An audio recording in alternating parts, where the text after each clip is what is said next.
పచ్చని ప్రకృతికి హాని కలుగొద్దని అక్కడి ప్రజలు కోరుకుంటారు. అడవుల్లో, చెరువుల్లో దొరికే ప్రతి సహజ సిద్ధమైన వనరులే చేతి వృత్తి, సంప్రదాయ పరికరాలకు పెట్టుబడని చెప్తున్నారు. సహజంగా లభ్యమయ్యే వాటితోనే కాస్తో కూస్తో సంపాదిస్తున్నామంటున్నారు అక్కడి మహిళలు.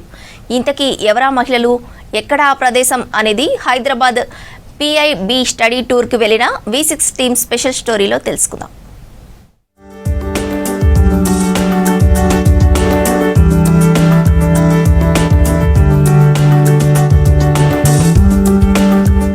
ఇక్కడ చూస్తున్న ప్రాంతం అస్సాం రాష్ట్రం మజులీ నదీ ద్వీపంలోని ఓ ప్రాంతం. ఇక్కడ ప్రపంచంలోనే అతిపెద్ద నదీ ద్వీపం మజులీలో బోరాగావ్ అనే ప్రాంతం ఉంది. ఇక్కడ కనిపిస్తున్న మహిళలే ఇతర రాష్ట్రాల మహిళలకు ఆదర్శంగా నిలుస్తున్నారు. వీరే అస్సామీ మహిళలు మిస్సింగ్ తెగకు చెందినవారు. గుర్రపు డెక్కెతో మ్యాజిక్ క్రియేట్ చేస్తున్నారు. బుట్టలు, యోగా మ్యాట్లు, క్యాప్స్, షోకేస్ మెటీరియల్స్ తయారు చేసి శభాష్ అనిపించుకుంటున్నారు. సాధారణంగా గుర్రపు డెక్కెను ఎందుకు పనికిరాని దానిలా చూస్తూ ఉంటాం. ఇక్కడి మహిళలు మాత్రం వాటితో ఉపాధి లభిస్తోందంటున్నారు.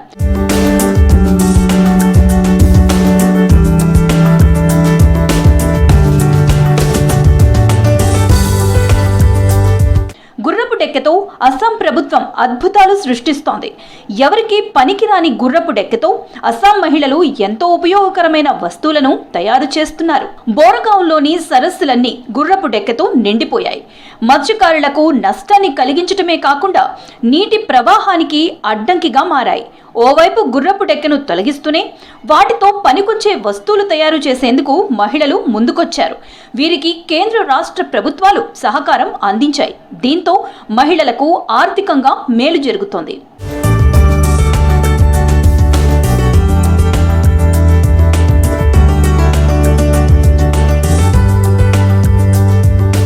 పానీ మటేకర్ అంటే అస్సాం భాషలో నీటి మొక్క అని అర్థం. కేంద్ర ప్రభుత్వ స్కీమ్ దీన్ దయాల్ అంత్యోదయ యోజనలో భాగంగా నేషనల్ రూరల్ లైవ్లీహుడ్ కింద పానీ మటేకర్ ప్రాజెక్ట్ ని ప్రారంభించారు. ఈ ప్రాజెక్టు కింద అక్కడి మత్స్యకారుల కుటుంబాలకు చెందిన 6 బాలికలకు శిక్షణ ఇచ్చారు. ప్రస్తుతం వీరి సంఖ్య 80కి చేరుకుంది. ఒక్కో యూనిట్లో 40 మంది చొప్పున 2 యూనిట్లు ఏర్పాటు చేశారు. గుర్రపు డెక్క మొక్కను సేకరిస్తారు. ఆ తర్వాత ఎండలో కనీసం 120 గంటల పాటు ఆరబెడతారు. అయితే అస్సాంలో అధిక వర్షపాతం నమోదవుతూ ఉంటుంది. దీంతో సోలార్ డ్రైయర్ సహాయంతో కూడా ఎండబెడుతూ ఉంటారు. 10 కిలోల గుర్రపు డెక్క ఆరబెట్టడానికి 24 గంటలు పడుతోంది. 12 కిలోల హైసింత్ ని ఆరబెట్టినప్పుడు అది 2 కిలోలు అవుతుంది. ఈ 2 కిలోల ఎండిన హైసింత్ నుంచి దాదాపు 2కి పైగా యోగా మ్యాట్స్ తయారు చేస్తున్నారు అక్కడి మహిళలు. ఈ యోగా మ్యాట్స్ కి ముర్హేన్ యోగా మత్ అని పేరు పెట్టారు. ముర్హేన్ అంటే ఓ వలస పక్షి పేరు. ఈ వలస పక్షి బోరాగావ్ సరస్సుకు వస్తూ ఉంటుందని చెప్తూ ఉంటారు. పానీ మటేకర్ ని 2018లో తీసుకురాగా ఇప్పటికీ మహిళలకు ఉపాధి లభిస్తోంది. असम में मेटिका बोलते हैं हम लोग, असम इसमें मेटिका वो काट के लाते हैं और इसे उसे 12 या 10 दिन को हम लोग धूप में सुखाते हैं।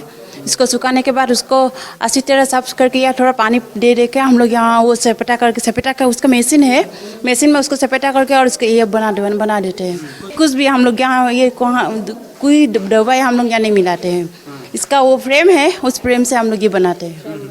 हम लोग बनाया बहुत पर्स बनाया, हम लोग ये मैट बनाया, ग्राइंडिंग मैट बनाया और कलम, पेन स्टैंड, कलम बॉक्स, ये सब हम लोग पर्स बनाया है। बड़ा या छोटा या उसके साइज़ के अनुसार हम बनाते हैं। हो रहा है लेने का हटा है, ऑर्डर देता है और हम लोग बनाते हैं, ऑर्डर देते हैं। నేషనల్ రూరల్ లైవ్లీహుడ్ మిషన్ ఈ ప్రాజెక్టు బాధ్యతలు తీసుకుంది. ప్రస్తుతం ఈ వస్తువులను ఆన్లైన్లో కూడా మంచి ఆదరణ లభిస్తోంది. సంవత్సరానికి ఒక్కో మహిళ సగటున 70,000 రూపాయలు సంపాదిస్తున్నట్లు చెప్తున్నారు. బ్యాంకులు రుణ లోన్ సహకారం కూడా అందిస్తున్నాయి. వీటిని ఈ మార్కెట్లో అమ్మేలా వెసులుబాటు కల్పిస్తామంటున్నారు అధికారులు. इसको बोल रहा है आप, तो ये धागा को अपने हिसाब से बड़ा करना है तो थोड़ा बड़ा भी कर सकता है, और इतना है तो इतना तक है। अगर इसको और इतना बड़ा करना है तो बड़ा भी कर सकता है। मैसेज ये है वो लोग भी ऐसे करना चाहिए, यूज़ करना चाहिए, और तभी इसका भी मार्केटिंग अच्छा होगा। ऑल इंडिया इसका यूज़ पता चलेगा तो मार्केटिंग भी अच्छा होगा, वो मैसेज देना चाहते हैं हम।